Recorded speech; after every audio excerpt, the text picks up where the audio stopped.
no matter what. I'm feeling great.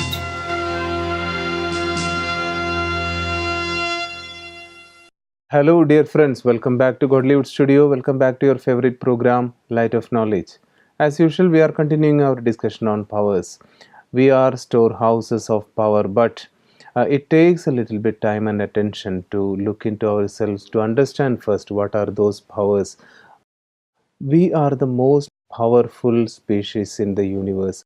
But being most powerful species in the universe, still it is amazing that when problems come, sometimes human being can also become so weak in their nature, so weak in their attitude. And here we are discussing how we can cross over these problems by utilizing the inner resources. So, come today, let us talk about the power of evaluation. Evaluating ourselves, evaluating those people around us, evaluating the situations, these all take immense power. So, how we can do this? What are those basic abilities which we need to be an evaluator, discriminating between good and bad? We all choice makers, we need to take a right choice at the right time. So this power is very important in our journey forward. So come, let us discuss with Rupa Behenji the power to evaluate. Behenji, welcome to the show, welcome to the discussion. Thank you. What is this power of evaluation? Let us talk about first about myself, because everything starts from me. I should be able to evaluate myself properly. How can I do that? See, evaluation is knowing about the strengths and weakness of individual self. If we take this subject for the personal level, then in a very young age, a child will not know what is the quality or the power the child has. So it needs the help of elders to evaluate. But as you grow older, you feel that I have something in me. But what is that I have in, and how that can be utilized for what purpose? For that, I need to use this evaluation power. So, evaluation makes one person aware of the strengths, abilities, qualities, and again, what are the minus points that I have. So this is why companies have SWOT analysis. They analyze personally the strength, the weakness, and of course they analyze the collective strength of the company also, as I have heard. So how does this analysis, strength and weaknesses analysis, help us to move forward? When you know that you have weapon, so it is always having the confidence. Let any enemy come, I am having weapon to fight with him. Like that, when I am aware that this is the strength I have, so anytime in my lifetime, situations arise which are so called as negative situation or sudden bad events. At that time, these abilities which I have already identified in me, that can be used in the form of a weapon. So that situation I am able to overcome without any problem or without blaming others, without putting burden on others. So this is one area. Other side, if I want to reach success in any field, let me say in education or professional, even at home or in society. So in all areas, every individual, whoever works in whichever level, every individual would like to go to the top level of success. Nobody feels that, okay, I am doing, whether I gain success or not, doesn't matter. This kind of feelings nobody will have. Actually, success is based on this power of evaluation in a sense, because if I don't know where I am standing and I am not very clear where should I reach after 5 years or 10 years or even 1 year, maybe we will find it very difficult to move along. If we know what we have, having that power within, we can also decide where to go and how much distance to go. See, evaluation is like you have a vehicle, and in that vehicle every part is okay, but if there is no fuel, then you cannot reach. Similarly, evaluation is you are preparing with all the things filled with full fuel and then start your journey, and then destination will be very close to you. During this process, we have to evaluate not only the good things that we have, finding out those qualities, because people usually feel happy whenever they find I have this many good qualities. And if somebody asks, what do you have? What are the things you are able to do it? Then also we are trying to say only positive things. But personally, I should be aware that what negative things I have, which are the real weaknesses of my individual self. If I know the weaknesses, that is the route from where the enemy can attack you. A king can protect his kingdom when he knows which is the corner, which is the way my enemy can attack me. So here also, when we know the weaknesses of ourselves, okay, for our self-respect, we don't want to express to others that these are the weaknesses I have, but at least for myself, I should be aware what the weaknesses I have and make effort to drive away completely. Otherwise, some time or the other time, whenever you are very near to the success, that is the time this weakness can create problem. So Benji, understanding about the weaknesses, the strength we have, definitely that makes the foundation in a sense. But we are more interested sometimes in evaluating the people around us. Evaluating myself sometimes doesn't happen that easily, as easily we evaluate the people around us. So is it good or is it bad? At times maybe I think we need to evaluate those people around us to understand how I can interact with them. Or maybe taking an organization, there is a boss and a lot of people working under him. There also this power of evaluation is necessary. When I start evaluating others, I should be aware whether I am doing in right sense. Evaluating just because I want to judge a person, I want to taunt a person, I want to see what is the negative things they are having, and then start spreading with others. This kind of attitude if I have, then this power will not work in a right sense. If I am responsible in my family, then 10 persons are there, then I have to evaluate each and every individual's good and bad, so that any time they are facing any negative situations, then I can be a supporter for them. Or sometimes before they face any situation, there are some good occasion where I can just tell them, these are the weakness, you can fill it so that it will not be a problem in the future, with a very good positive feelings. Similarly, in workplace or professional field, if a boss or a responsible person or a senior person has to evaluate juniors or their subordinates for the betterment of their work, because as many people, they are more and more positively charged, so much the organization will be successful. So it is the attitude behind evaluating that matters. Absolutely. Attitude must be very clean and clear. Otherwise, this power can be misused. And it will also result in negative way. Benji, what are those dangerous pitfalls which await us when we are only focused on evaluating others? Because that is also something to be thought of. In the society, we all have these kind of attitudes, evaluating everything which we have, even evaluating the things we buy. That is sometimes necessary also. But this, when carry forward to the other occasions of our life, the other situations, sometimes it becomes very difficult. So what is it that we have to be careful about while evaluating? First thing, purpose for that.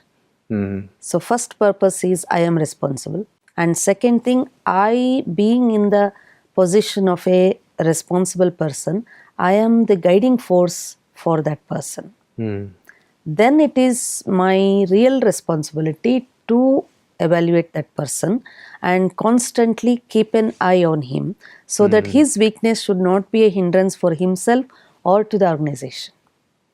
And before he could create any such kind of loss to the organization because of his any weaknesses. It is my duty to try to make that person drive away that negative quality or negative value before it could damage his life also. Benji, after evaluating a person, I understand that he has a certain weakness in this area. And how can I go about telling him this is your weakness? Because nobody likes to listen to their weaknesses. Everyone are very happy when thinking about their own powers and qualities, but it is less so in the case of these negativities. See, in any organization, not for individual self, we can directly tell, definitely. Though I, being in the place of a boss, I have authority to tell. I can tell, but whether the other person is ready to accept. Maybe rather than telling directly about the weakness, everyone likes to listen to good words. So if we can appreciate first the positive of a person. You can appreciate, you have to appreciate and make that person easy to see. When I am very close to another person, whatever I say, he will listen. He won't get hurt. So that depends on the relationship, how you are maintaining with that person. Like together friendship doesn't have any demands or commands. So at that time, even one person corrects another person, this is what is wrong, please take care. So he feels happy for that. So first you have to create a healthy mood, healthy mind to accept it. And then that will be for the progress. Not only individual progress, it will be a progress of everybody.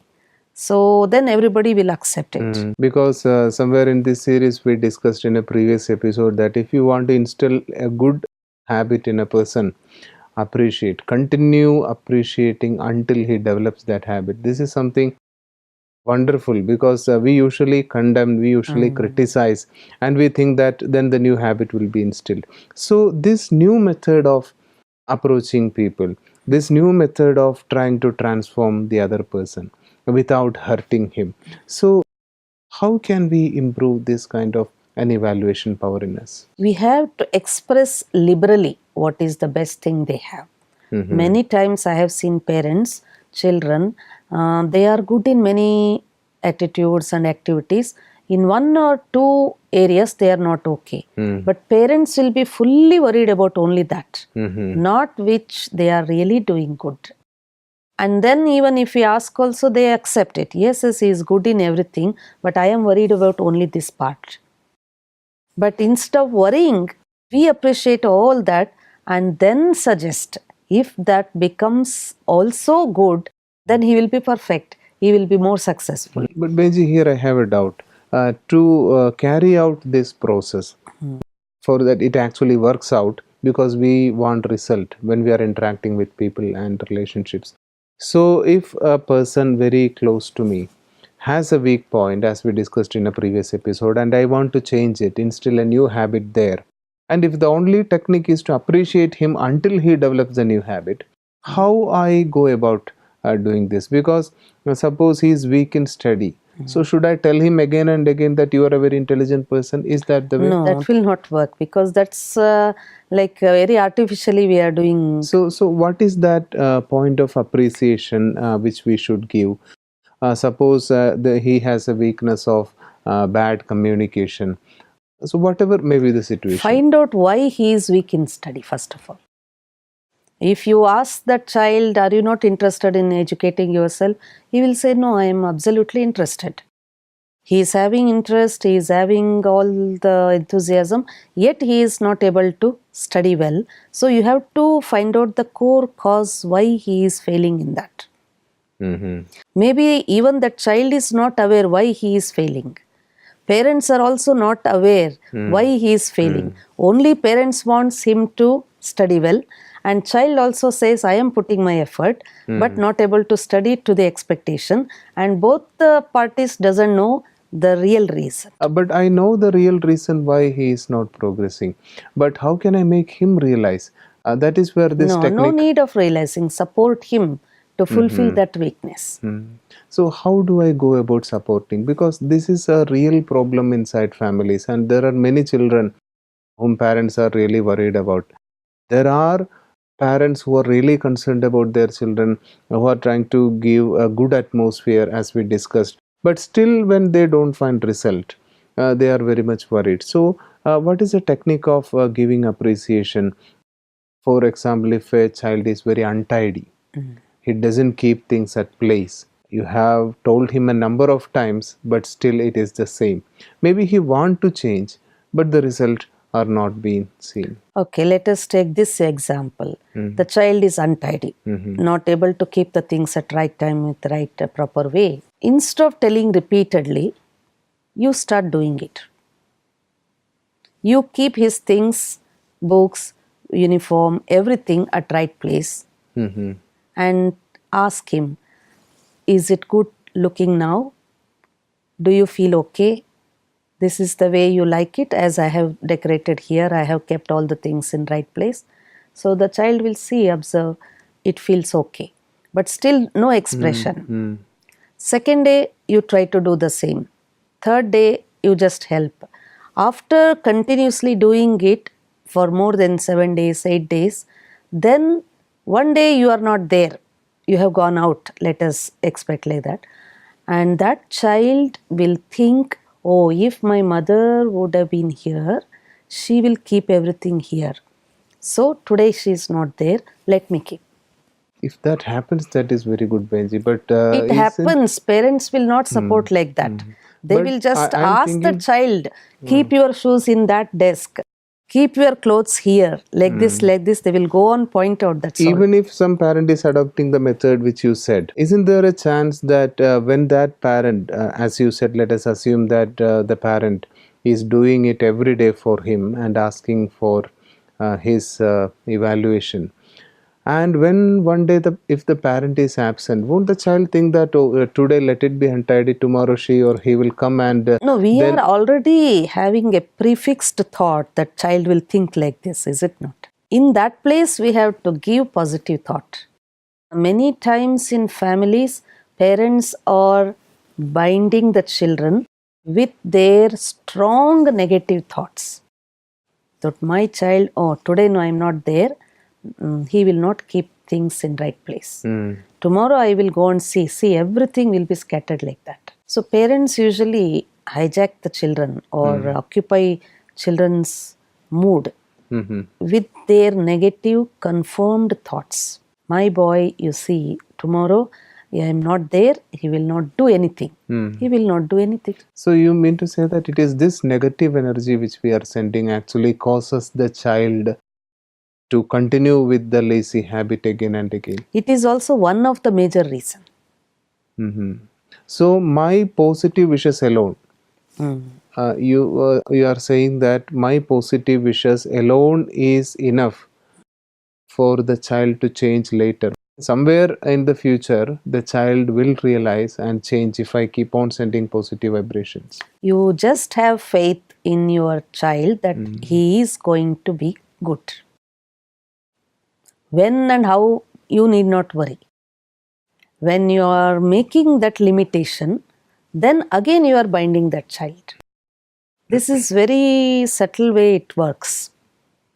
Like Brahma Baba, when he dedicated his life, a small group was there. He trained those very small group souls who were not at all aware of spirituality or anything. Absolutely, he had 100% faith in them. And that faith flourished like anything today and beyond anybody's imagination. And what he thought 78 years ago, and it has come true all the way. What is that force? Absolute faith. Similarly, why can't we use the same power towards our children, that whatever I am thinking about that child, let it be positive first of all. Whatever you are supporting should be positive. Their sanskars are there, their limitation, their weaknesses are there. They are also fighting within. They also want to come forward. They want to get more than 90 marks. Every child will say, yes, I want to come first grade. No child will say, I am okay with pass marks. So the aim is good in them. So you mean to say that we need to provide them with the energy. The example you said about Brahma Baba, that is really encouraging, because I have also heard one of my friends talking about his child.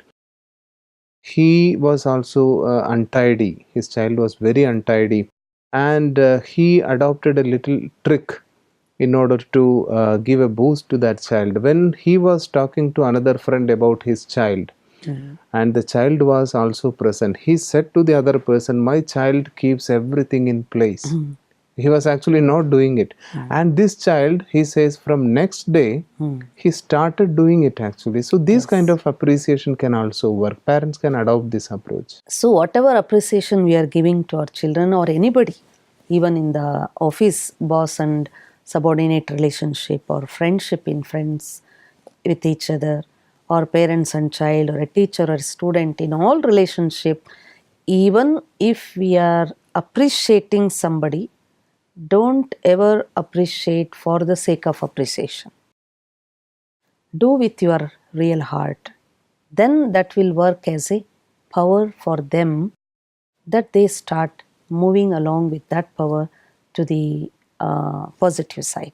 And especially, Benji, when it is done in front of dear and near, because parents criticize their children in front of others without thinking about the damaging effect they have it on their children. So, refraining from such activities, what kind of powers do we need? How do I go about refining myself through meditation? See, meditation helps us to get away the interferences for the right evaluation.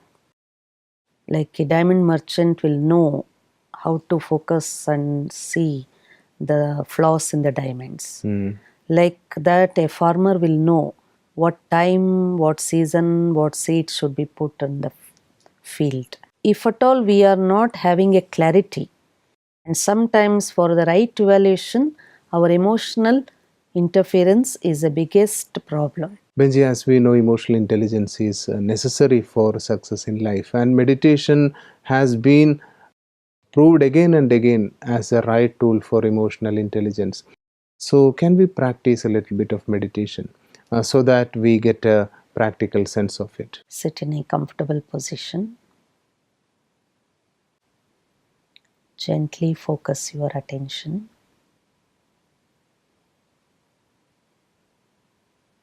towards your inner self, that is yourself, the soul, point of light,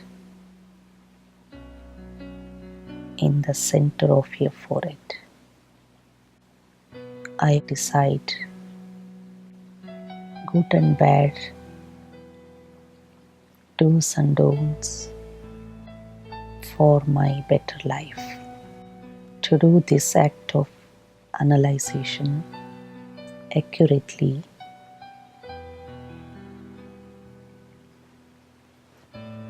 I keep my intellect quite stable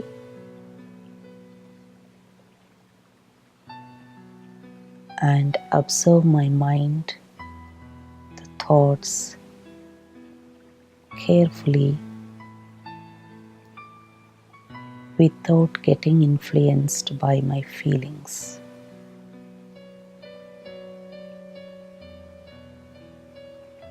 Which gives me clarity in my understanding. I remain uninfluenced by my emotions and past events, and also future false imaginary thoughts. Om Shanti. Thanks a lot for taking time and coming to the studio, discussing all these wonderful points of knowledge. And the most important point was, I think, the importance of evaluating ourselves rather than evaluating others. And once we understand the art of evaluation, and of course, as you said, appreciating others after evaluating, that is even more, because we just judge the person after evaluating. He is like this, he is like that. Rather than doing this kind of a wrong judgment, let us try to appreciate and take that person forward in life. Thanks a lot for for this discussion. Thank you. Let us all take that lesson in our mind. Appreciating is a great art, and after evaluating good or bad, let us try to appreciate wholeheartedly so that all of us can take the positive energy and move forward. Especially in a family, everyone needs a little bit of positive energy from us. So let us not damage the family atmosphere, damage the atmosphere of the surroundings, the neighborhood, by criticizing or trying to condemn the person even if they does something wrong. Especially parents can practice this. Let us make our home a beautiful atmosphere of love, like it is said in a poem, never is heard a discouraging word. So let there be no discouragement, no criticism. We are all actors in the same drama. Carrying out this attitude in mind, let us move forward and meet ultimate success. Thanks for joining. Any doubts, any queries, please feel free to email us or call us in our number. Until we meet again in the next episode, it's a goodbye from all of us.